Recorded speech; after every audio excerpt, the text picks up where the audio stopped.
Hello everybody and welcome to Amy's Bookshelf.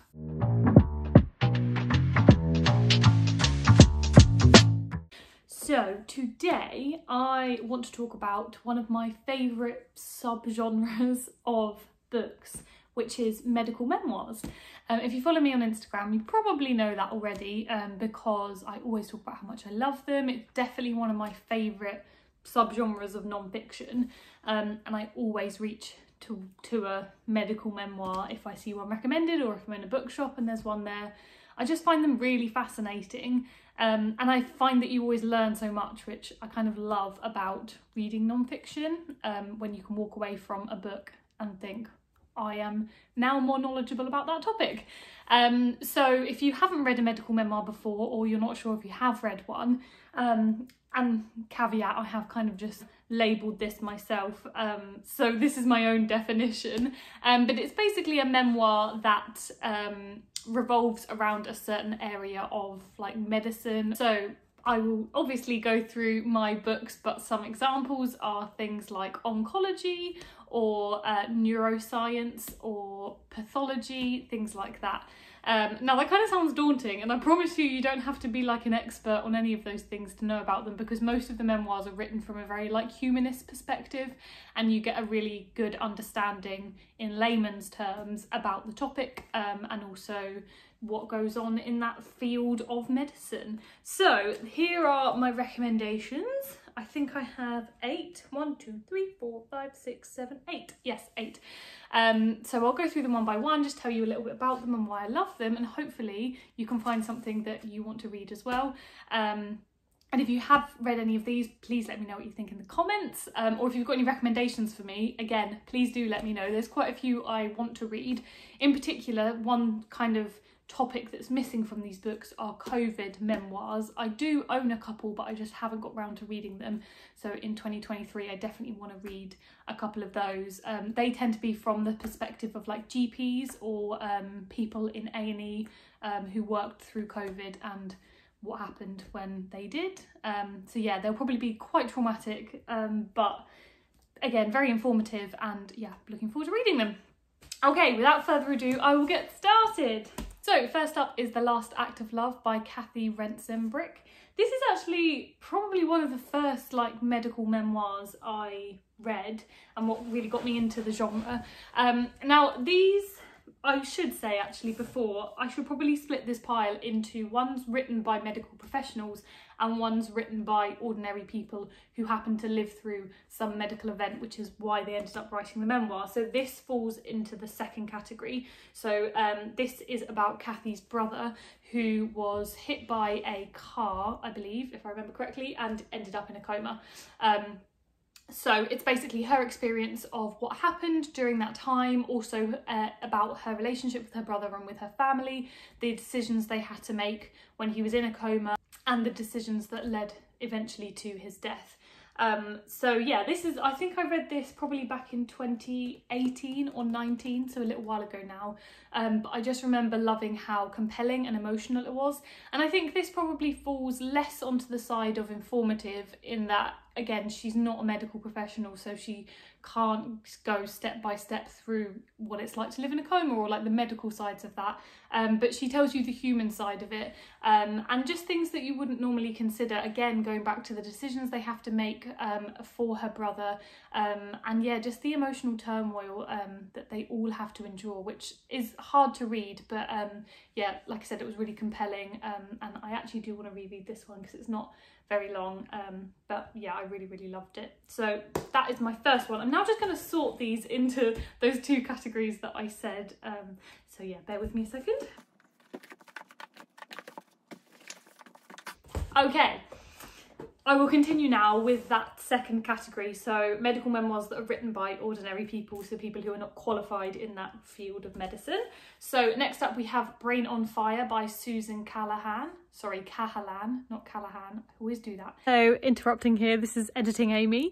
Obviously I was so concerned about saying Susanna Cahalan's last name wrong that I kept calling her Susan, and her actual name is Susanna. So every time I say Susan, please just pretend I'm saying Susanna, and I'm very sorry for getting that wrong. So she was a journalist, and I can't remember when this was. I think like maybe early 2000s, hang on, 2009. And this has actually been turned into a film, so if you recognise the name, that might be why. I think it stars Chloe Grace Moretz. I've not seen it, but apparently it's very good. And obviously the book is very good as well. So back to the book. Like I said, Susan is a journalist, and she was kind of just living an ordinary life, being a journalist in New York City, when one day she started to experience seizures. That became very, very serious. There was no explanation. She went to the doctor multiple times. They couldn't diagnose her. They thought it was a form of epilepsy, but it basically got to a point where she couldn't live her normal life anymore because of these things that she was experiencing.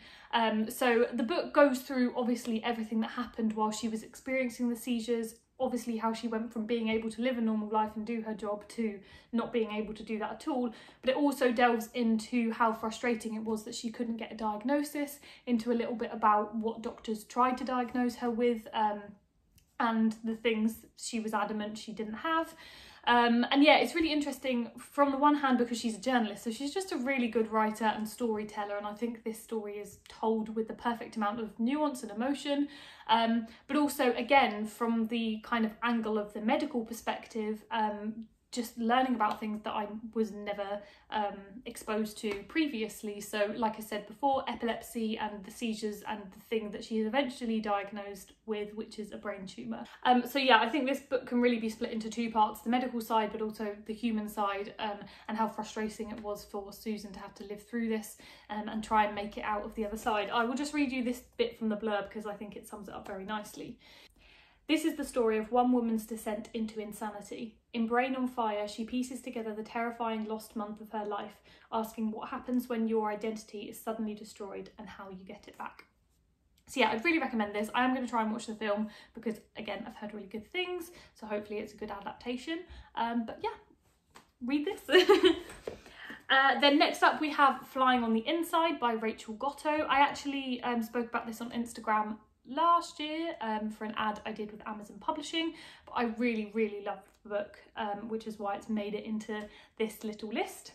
So again, this is in the category of normal people, and Rachel basically fell down one day and her daughter found her, and she was later diagnosed with a brain tumour.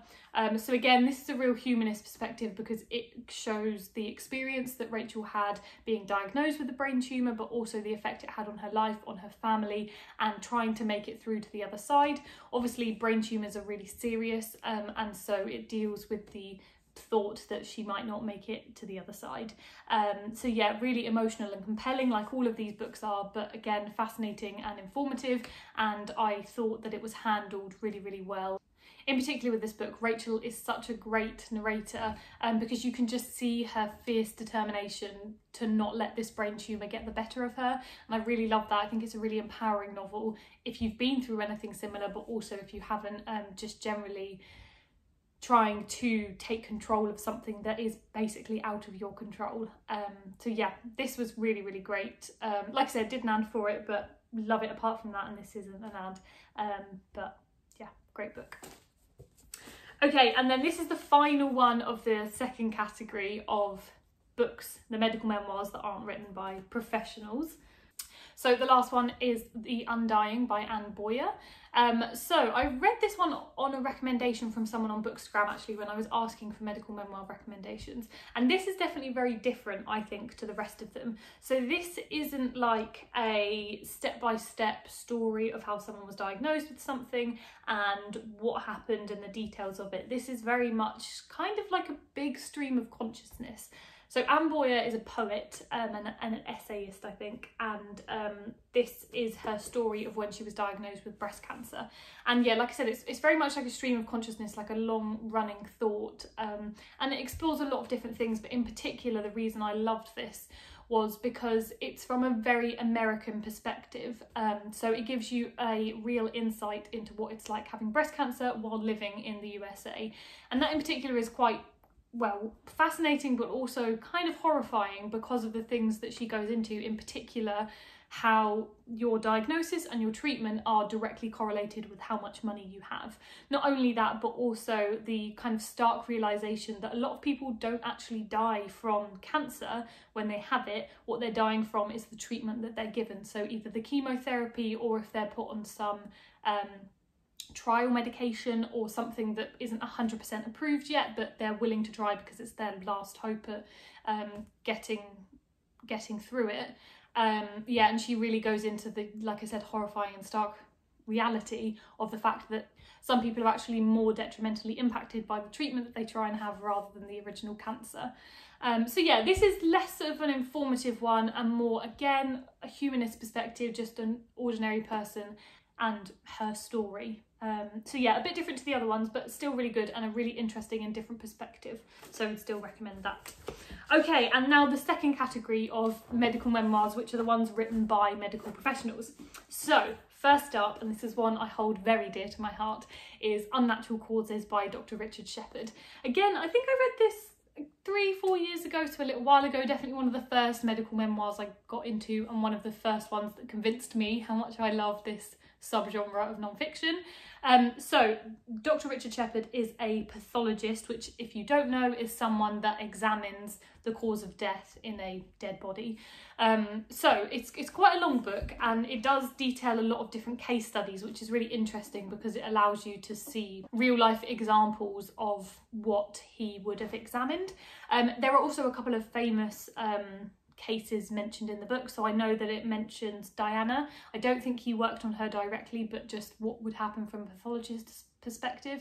And I think it also talks about 9/11 as well, and a lot of the dead bodies that were examined after the event.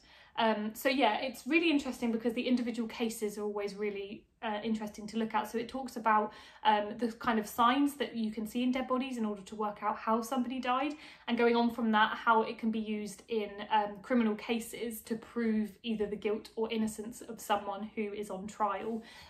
Sort of things about the way people die and what that does to your body, or the way that people could potentially have defended themselves, and again, where the evidence of that is shown on their own body.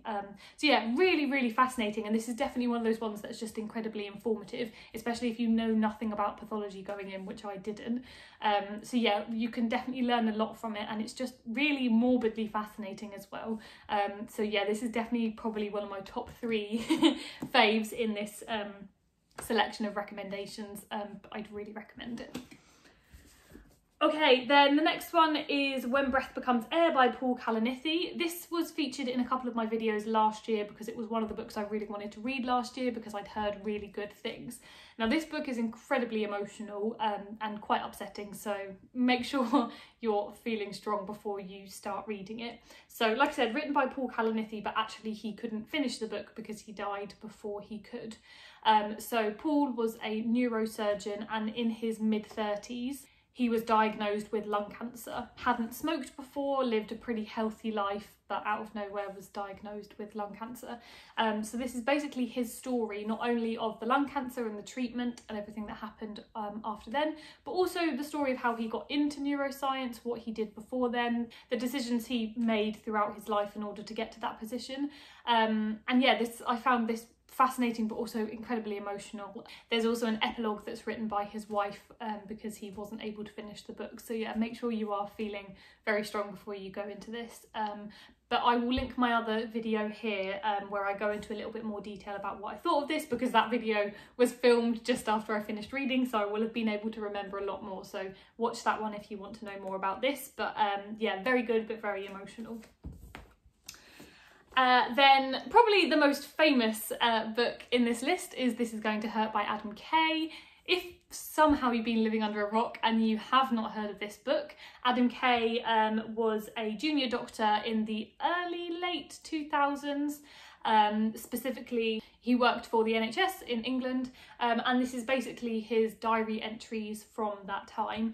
So it details a day in the life of what he has to do, but Adam Kay being who he is, so he is also now a writer and a comedian, and so there's definitely like a comic element to this book. A lot of the diary entries are quite short and just kind of provide a lot of comic relief. However, definitely want to make sure that you know not all of it is comedic, and especially towards the end it does get quite traumatic, so just know that before you start reading. But yeah, it's really interesting. I'd say this, again, probably the less informative side, just because of the nature of how it's formatted as a diary entry. Some of the excerpts are quite short, but also, like I said, for the comedic effect, it's more about that than it is about actually trying to teach the reader anything or learn anything. But it's definitely an interesting insight into the way the NHS works, into what it's like being a junior doctor, the kind of stresses that they are put on every day. And yeah, definitely makes you think, especially if you live in the UK, about the stresses and strains that are constantly being put on our NHS, how grateful we all should be for it, but also how broken the system is. But yeah, really interesting. There's also a TV adaptation from the BBC that was, I think, last year or potentially the year before, with Ben, what is his name? Ben, I can't remember. With somebody, quite famous. Yeah, the TV show I think was less comedic and probably more traumatic. I know there was a little bit of backlash because some people thought it was maybe a little bit too hard to watch, especially for people that had been through similar things. So yeah, maybe make sure that you look up anything beforehand if you think you are going to be triggered by it, but overall it is a really, really good book, hence why it's a bestseller. Okay, and my final book is How Death Becomes Life by Joshua Mesrick. This is the most recent one that I've read. I read this back in October last year, and this is the life of a transplant surgeon. So Joshua lives in the USA, and this basically details how he got into transplant surgery, and also a little bit about the history, which is something that none of the other books did, but I thought was really interesting and a great addition to this kind of book. So similar to Unnatural Causes, it goes through a lot of case studies, so the kind of things that Joshua experienced, the decisions that he had to make when he came across patients.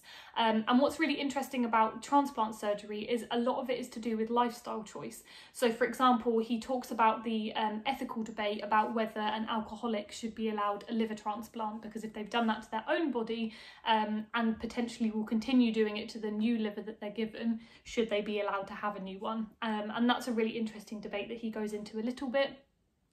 He also talks a lot about how transplant surgery doesn't always work, how they can be rejected by the body, but also how people can go on living a very normal life having had a transplant.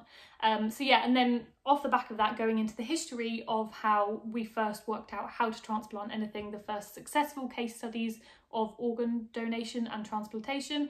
And yeah, just to see how far we've come since that happened is incredible. So I can't remember the specifics, but the first transplant that was ever done, it was deemed a success, but the organ was rejected, I think, within hours of being transplanted. But obviously it was considered a success because the body did accept it at first. So to go from that to where we are now, where organs can be in a body for days, weeks, months, years, and successfully allow the person to stay alive is really incredible. So yeah, really great for that. Like I said, love the mixture of case studies, but also the history of it, and just brings up some really interesting ideas and thinking and topics that I'd not considered before. So definitely gets your brain ticking. So I'd recommend it for that, but also just a really fascinating book, and you can definitely learn a lot. Okay, I think that is all of them. Like I said, I have a few more on my TBR that I really want to read, especially the COVID related ones. But if you have any more recommendations for me, please let me know, because like I said, this is definitely one of my favourite, if not my favourite, subgenre of non-fiction. And if you do read any of these, or you have read any of these, please let me know. I'll put some links below to some of my reviews and where you can purchase some copies of the books if you are interested. But yeah, thank you for watching. I'll try and get some more videos out. I've promised I will be more consistent with my YouTube videos this year, so fingers crossed. But yeah, if you have enjoyed this, please like it, please subscribe to my channel for more, and I'll see you next time. Bye!